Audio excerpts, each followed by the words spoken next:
So what I wanted to talk about was why people think it's so important to read nowadays. Because I feel like there's an effect on people where people think it's really important to read, and they kind of have to read, and they feel like they're pressured to read. And this is, from my own personal opinion, my own personal from what I went through, is like, I went into business, and then you had all these people saying you got to read, you got to read, you got to read, you got to read, you got to read. And I'm not gonna lie, there are some books where I find it really hard to understand, and I have to read over and over again. And I'm there thinking, am I dumb? Like, do you know what I mean? Yeah. What's your standpoint? Well, I can definitely relate. I mean, it's very difficult to find something that you can engage with. And a lot of time, especially if you're responding to that pressure of you have to read and come across a lot of information that's quite dense, why would you want to read it? Yeah, for real. It's boring and it's not interesting. But I guess it's very exciting where we are now in the world in terms of information, because there's so much of it, right? And I guess like the emphasis of wanting to read and having to read is looking for what's the right sources of information and what informations can guide us in how we conduct ourselves. So I don't know, I guess like it's interesting because there's a lot of emphasis also out there on political correctness and doing the right things and putting value into stuff. And yeah, I guess some of it is coming out of that. I don't know. But which points do a few of the latest books I've read was Shoe Dog by Phil Knight, who's the owner of Nike. Yeah, great book.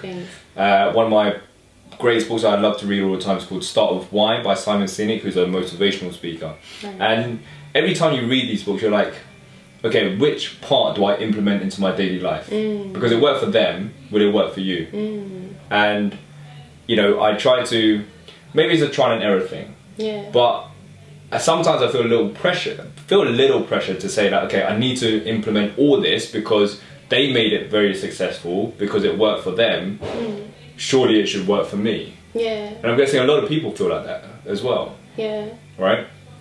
So I don't like, I guess I've been through that as well in a sense. Like, do you remember these books like Power?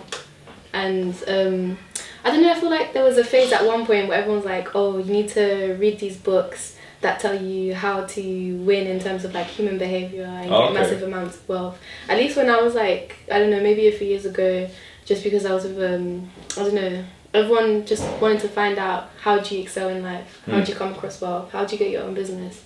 But I think also coming out of those books is like a lot of, like you said, it's coming from someone else. What do you take from that to apply to your life?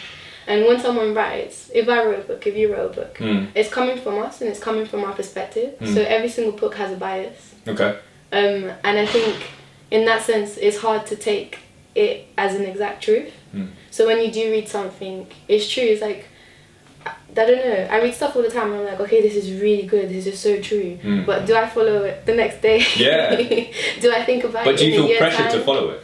Sometimes, yeah. I mean, like, there's like, I know one book I read recently, it's called The Power of Habit, and it talks about like the habit loop and how to change your habits or bad behaviors or etc. Yeah. And like, I read that book and it's very like straightforward, and I was like, okay, let me change all my bad habits. Look, it doesn't happen that way. I think it's more like the way that I will come out of that is to take things like a conversation. We have conversations all the time, most of the time anyways. And a lot of the time people give you really good points and forms of information. And you take it, but you take it with a pinch of salt. And sometimes like you'll experience something in your life and you think, I remember someone who said that. And that makes sense now.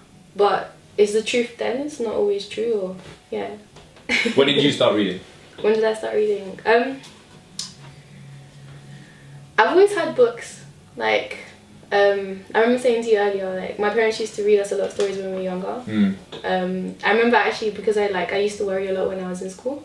My mum used to read this book about like the warrior or something. Okay. I remember that. Your mum's a warrior? No, the warrior. So it was like... the warrior. Yeah. Okay. I just remember like a face of a girl and she was just like, oh, she worries all the time. So I remember my mum like trying to read that to explain. Yeah. Or like it's normal, etc.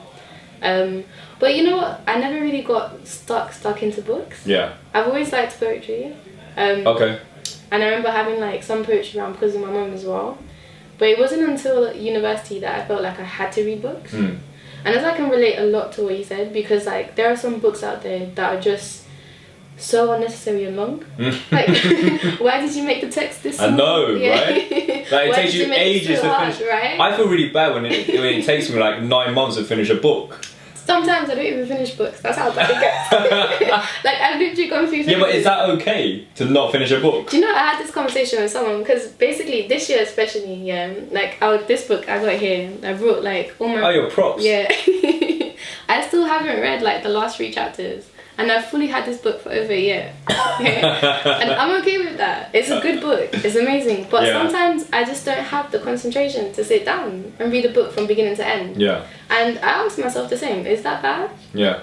I was like, no, I have different chapters of different books I enjoy. See, I'm still in like, I'm still stuck there. Like, because I remember when I worked in a state agency, there was a girl who finished a book in a night. Oh, God. In one night. And like... At that point in time, I was 20 years old, never really read books at all. But when she told me she read a book for one night and finished it in one night, I was like, how on earth did you do that? She was really interested. Yeah, but even with books I'm really interested about, like autobiographies, I'm really interested. Like the Steve Jobs book, it's large, right? But I'm really interested in it. And actually, to this day, I still haven't finished it. Yeah. But it's like sometimes you just feel pressure to like finish a book or like put it into your everyday life. Like, you know, I, to be honest, I think reading's it can be quite hard on people. It is, definitely. And I mean, like, to this day, like I'm working on a presentation and I'll fall asleep when I'm reading. That's how bad it can get sometimes. So I have to like break it up into segments. Yeah. But also because there's so much videos out there. Yeah. Like I'll watch videos, I'll listen to audios because there are different ways that people learn. Okay. And I think sometimes that comes in that pressure as well. It's like, you know, everyone has this one way to do things and there's a straightforward, you know, you do A all the way to Z and that's it. That's how we do it. Yeah. But no, like the way life right now is so complex. True. I think, yeah, that pressure is not necessary, but I definitely do understand it. Like, as someone who also struggles with the concentration. So, for someone who struggles with concentration, right, what is your personal advice to, like, the world, if anything, right? If they want to also, you know, if they also feel the pressures of picking up a book and having to read it? I guess, like, when you read something, just take it for what it is, page by page, like you would do with anything else. Take everything one step at a time. And if you like it, continue reading it. And if you don't, drop the book. Why do that to yourself? And it's okay to drop the book. Of course. You like always prioritize your happiness in everything. Yeah. Yeah. And if the pressure is too much, it's not worth it. See, I think that's a good advice. It's okay to drop the book. Yeah. Alright, I like that.